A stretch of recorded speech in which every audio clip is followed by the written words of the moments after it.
ಕನ್ನಡ ಪರ ಸಂಘಟನೆ ಒಂದು ಒತ್ತಾಯ ಮಾಡ್ತಾ ಇದೆ.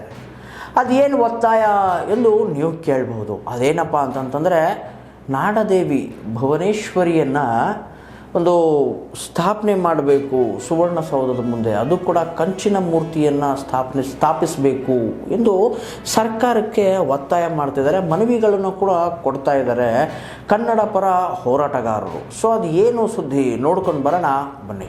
ಸರ್ಕಾರ ನಮ್ಮ ಮನವಿಗೆ ಸ್ಪಂದಿಸಿ ಕಳೆದ ಬಾರಿ ಮಾನ್ಯ ಮುಖ್ಯಮಂತ್ರಿಗಳು ಏನು ವಿಧಾನದ ಆದೇಶ ಬಂದಿದ್ದರು, ಆ ಸಮಯದಲ್ಲಿ ಅವರು ಮನವಿ ಕೊಟ್ಟಿದ್ದರು. ಏನಂದ್ರೆ ನಮ್ಮ 50ನೇ ವರ್ಷಾಚರಣೆ ನಡೀತಾ ಇದೆ, ಕರ್ನಾಟಕ ನಾಮಕರಣ ಆಗಿ. ಆ ಸವಿ ನೆನಪಿನಲ್ಲಿ ತಾಯಿ ಭುವನೇಶ್ವರಿಯ ಪ್ರತಿಮೆ ಸ್ಥಾಪನೆ ಮಾಡಬೇಕಂತ ಮನವಿ ಕೊಟ್ಟಿದ್ದೀವಿ ಮುಖ್ಯಮಂತ್ರಿಗಳಿಗೆ. ರಾಜ್ಯ ಸರ್ಕಾರ ಈಗಾಗಲೇ ಬೆಂಗಳೂರು ವಿಧಾನಸೌಧದ ಆವರಣದಲ್ಲಿ ತಾಯಿ ಭುವನೇಶ್ವರಿಯ ಪ್ರತಿಮೆಯನ್ನು ಸ್ಥಾಪನೆ ಮಾಡಿದ್ದಾರೆ. ಈಗ ಮುಗಿಯುವ ಹಂತಕ್ಕೆ ಬಂದಿರ್ತದೆ.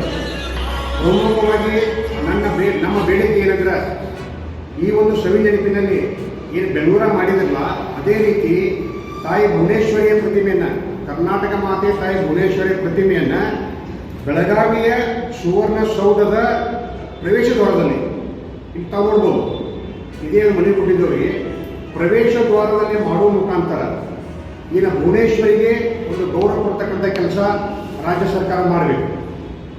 ಆಮೇಲೆ ತಮಗೆಲ್ಲ ತಿಳಿದಾಗೆ ಈಗಾಗಲೇ ಹಿಂದಿನ ಸರ್ಕಾರ ಅಲ್ಲಿ ಬೀರಾಣಿ ಕಿತ್ತೂರು ಚೆನ್ನಮ್ಮ, ಆಮೇಲೆ ಸಂಗೊಳ್ಳಿ ರಾಯಣ್ಣವರ ಹಾಗೂ ಬಾಬಾ ಸಾಹೇಬ್ ಅಂಬೇಡ್ಕರ್ ಅವರ ಪ್ರತಿಮೆಯನ್ನು ಸ್ಥಾಪನೆ ಮಾಡಿದ್ದಾರೆ.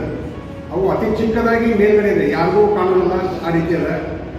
ನಮ್ಮ ಇದಕ್ಕೆ ಯಾಕೆ ನಾವು ಒತ್ತು ಕೊಡ್ತೇವೆ ಅಂದ್ರೆ, ತಾವು ನೋಡ್ಬೋದು ಬೆಂಗಳೂರಲ್ಲಿ 108 ಅಡಿಯ ಕೆಂಪೇಗೌಡರ ಕಂಚಿನ ಪ್ರತಿಮೆ ಇದೆ.